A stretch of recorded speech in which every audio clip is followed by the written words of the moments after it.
자, 일제로부터는 해방이 됐는데요. 이제 이 해방되어서 세계 11위 GDP 규모를 가진 국가가요.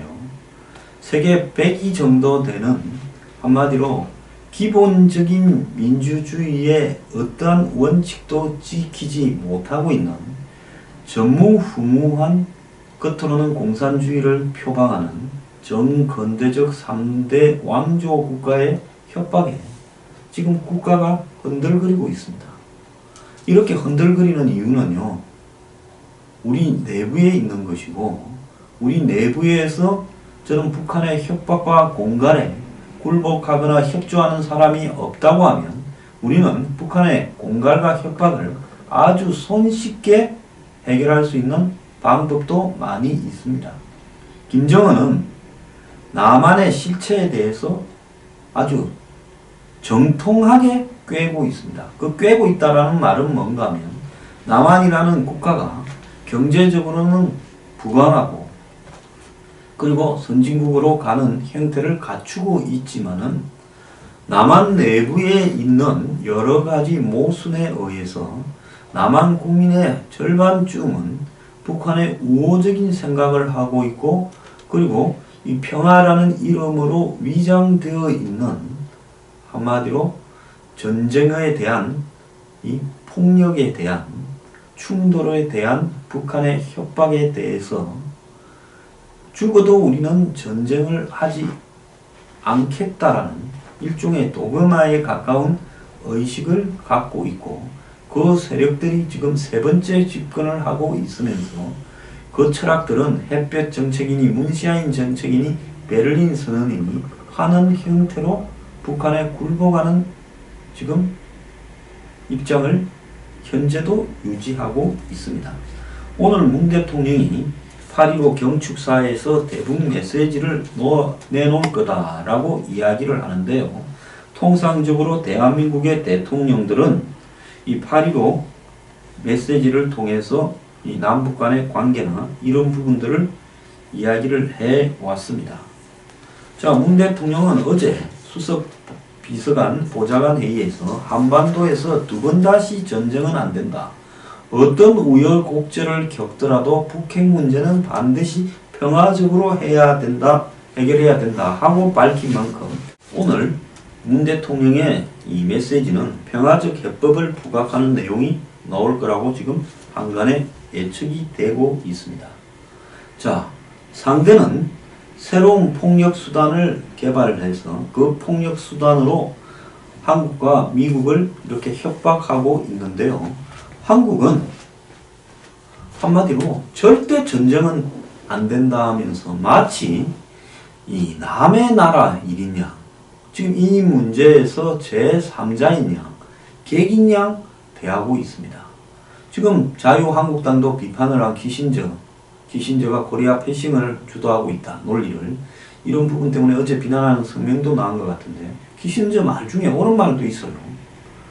한국이 북핵 미사일의 직접적인 영광국이다. 그래서 남일 바라보듯이 하면 안 된다. 그래서 문 대통령이 미국에 대해서는 한반도의 평화가 무력으로 오지 않는다. 두 번 다시 전쟁은 안 된다. 그리고 미군의 최고 사령관격인 합참의장 덤포드를 만나서 외교적 압박이 우선이고 실패 시에 군사적 옵션도 생각해봐야 된다.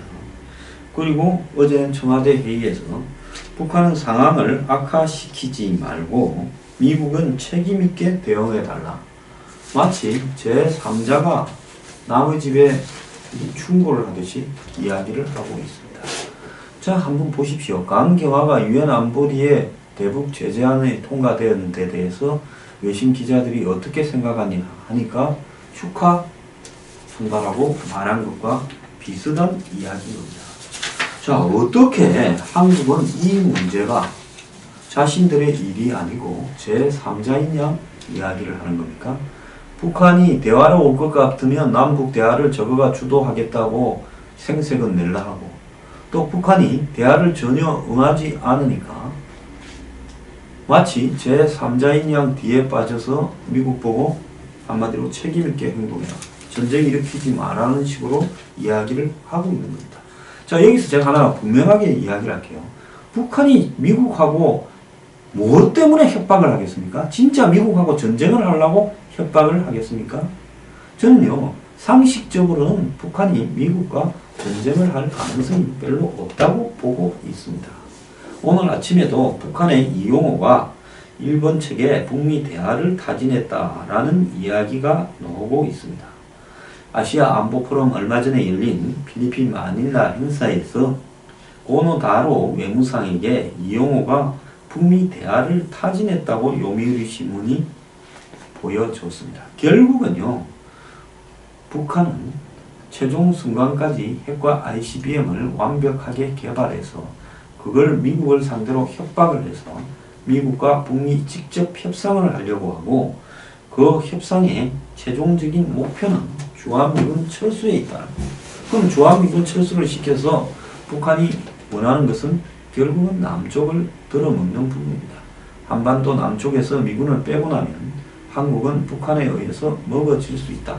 이것을 뒤에서 후원하고 있고 말리는 척 하면서도 북한을 뒷받침하는 나라가 중국입니다.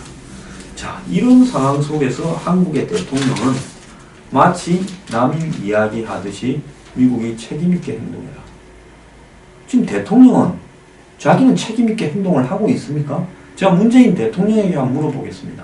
문재인 대통령이 5월 9일 당선되어서 그 이후 지금 100일 동안에 정말 한국의 대통령으로서 책임있게 지금 북핵 ICBM 문제에 대응해오고 있습니까? 자, 이 와중에도 한국의 군과 경찰은 내부 싸움, 하극상, 그리고 무슨 공감병 갑질로 초토화되고 있고요. 심지어 지금 문 대통령의 핵심 참모라는 사람이 미국이고 어디고 돌아다니면서 언론 인터뷰를 통해 북한이 도발을 중단하고 이렇게 그러면 한국이 한미 군사훈련을 중단하고 그리고 전략적 자산 배치도 축소해야 된다라고 이야기를 하고, 대통령은 전쟁은 절대로 안 된다고 이야기를 하는데, 이 전쟁은 절대로 안 된다라는 이야기 속에서 2차 대전이 일어났다라는 것을 최소한의 상식도 모릅니까? 당시에 영국의 챔벌린 내각은 히틀러한테 끌려다니면서 근 10년에 이르는 세월 동안에 전쟁을 피하려고 1차 대전 때 영국, 프랑스가 하도 혼이 나누니까 그렇게 전쟁을 회피하려고 하다가 히틀러의 전격전에 말려서 프랑스는 함락당하고 영국도 섬으로 쫓겨가는 덩크르크 철수도 겪었지요. 이런 상황 속에서 처칠이 등장을 해서 처칠은 국민을 상대로 정말 어려운 상황이지만은 내가 당신들에게 요구할 것은 땀과 피와 눈물밖에 없다고 하면서 싸우자고 이렇게 입장을 정해서 결국 영국을 지켜내고 그리고 독일을 패망시키는데 중심에 있었습니다. 한국에 지금 필요한 것은 처칠 같은 그런 리더십이지 절대로 전쟁은 안 된다, 두려워하고 회피하고 빠지면요 결국 핵과 미사일을 포기하지 않겠다라는 북한과 전쟁을 안 한다고 전제해놓고 평화적으로 해결하겠다라는 한국의 입장, 그리고 미국은 슬그머니 겉으로는 전쟁 불사하면서도 나중에 한국이 절대 전쟁이 안 된다 해서 우리는 북한과 평화적으로 해결하려고 하는데 쟤들은 핵을 안 없앤다니까 어쩌겠냐. 평화적으로 해결하려면 핵과 ICBM을 일부만 좀 통제한 채 나머지는 가지고 있으라고 하고 우리는 협상을 할 수밖에 없다 해서 북미 협정을 맺을 것이고 그 결과는 미군 철수로 이어질 것이고 결국 한국만 북한의 소나기에 중국의 압박에 놓인 채 백척간두의 위기에 직면하게 될 거라는 겁니다. 북한 방송 저작권 돈 걷어 주는 사람이 청와대 비서실장을 하고 있고 지금 좌파 세력이 오늘 광복절을 반미 집회의 날로 이렇게 만들어서 이 대사관 앞에서 위협 시위를 오늘 한다고 합니다. 일부 단체는 어제부터 시위에 나섰고요.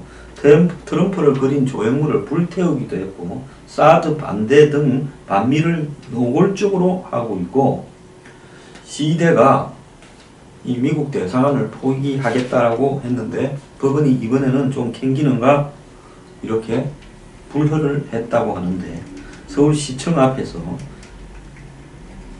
경찰이 지금 광화문 앞에까지 행진을 하도록 허가는 해주었습니다. 오늘 반미 시대, 이때까지는 반미가 아닌 반일로 위장하고 있다. 이제 반미가 이 정체를 드러내고 한마디로 이제 국민 앞에서 반미 운동을 본격적으로 시작하려고 하고 있고, 이런 운동에 대해서 누구도 제재하거나 말리지도 않습니다. 오죽하면 성주투쟁위원회가, 주민들 투쟁위원회가 반미 단체들로 구성되어 있는 사드 반대 단체에서 빠지려고 하는가 하는 겁니다. 자, 이럼에도 불구하고 우리 정부는 북한 핵과 ICBM을 남의 집에 불구경하듯이 쳐다보면서 전쟁의 위기를 말싸움이라고 이야기를 하고 있습니다. 북한과 김정은과 트럼프와 북한과 미국을 동등한 입장에 놓고 우리는 전쟁 원하지 않는데 너네 둘이 말 조심해라. 괜히 말싸움으로 이렇게 전쟁할 듯이 하지 마라고 이야기를 하면서 평화만을 입에 담고 있습니다. 월남에서요. 월남이 73년에 평화협정을 맺고 75년 4월 30일 날 함락될 때까지요. 평화를 주장하던 사람들이 월남이 공산화되고 난 이후에 밝혀졌는데, 대선에 2번이나 출마해서 티우를 위협하던 2등을 한 사람도 월명의 간첩임이 드러났고요. 그때 평화를 주장하던 베트남의 민주화 운동, 독재를 타도하면서 싸워야 된다라는 베트콩 그 민주화 운동 세력, 또 그런데 앞장서서 몸을 던진 신부들, 그리고 소신공양, 즉 몸을 불태웠던 성령, 이런 사람들의 다수가 다 좌파 진영의 도구적 역할을 수행했다라는 거고, 군 내부에도 고위층에도 간첩들이 수두룩했다라는 것이 밝혀졌습니다. 오죽했으면 월남은요, 월명이 함락시킨 게 아니라 월남 스스로가 망해갔던 겁니다. 오죽하면 4월 29일입니까? 4월 28일 저녁이네요. 대통령궁을 베트남 공군기가 나서서 이 사이공을 압박해오는 월명군을 이렇게 폭격을 하라고 비행기를 출격시켰는데 대통령궁에다가 폭탄을 떨어뜨려서 날려버렸습니다. 이런 정도로 썩어 있다 보니까 월남은 공산화가 되어버린 겁니다. 자동스럽게. 지금 한국도 한번 봅시다. 대통령이와 현 정부의 대부분이 평화를 앞세우면서 그 평화를 지금 깨고 있는, 우리의 평화를 죽이려고 하는 북한에 대해서 한마디로 미국과 동등한 위치를 놓고 서로 평화적으로 해결하라고 이야기를 하고 있습니다. 북한이 제일 좋아할 이야기죠. 그럼 미국과 북한이요, 저는 멀지 않아서 한 6개월 안에 평화협정을 체결할 수 있다고 보고 있습니다. 자, 북한이 저렇게 할 때 적어도 우리는 전쟁을 감수하겠다고 하면서 버텨야 실제로 전쟁이 일어나지 않고 북의 핵의 비핵화를 할 수 있다고 보는데요. 지금 이 정권에는 결국은 비핵화는 할 생각은 없고 근본적으로 노리는 것은 북한의 핵 보유를 인정해주고 미사일도 어느 정도는 인정해주자라는 것이 이 정부의 깊은 속인 거다라고 저는 생각할 수밖에 없습니다. 오늘 아침에 중앙일보가 3년 전인 2014년에 북한의 이 전력을 갖다가 미사일 전력을 기록한 자료를 입수해서 보도했는데요. 스커드 미사일 50에서 1000km 가는 미사일 여단이 있습니다. 이 여단이 한국 전역을 겨냥하고 있고요. 무수단 미사일이 500에서 3500km로 대구 이남 일본 괌을 겨냥하고 있고요.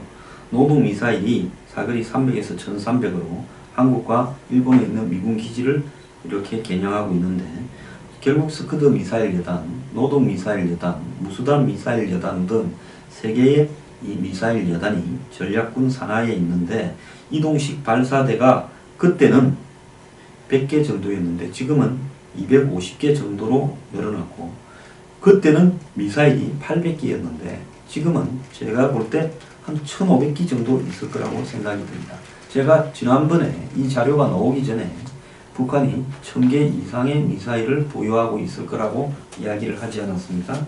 자, 이런 상황에서요, 지금 우리의 재래식 전력은 솔직히 아무런 쓸모가 없는 겁니다.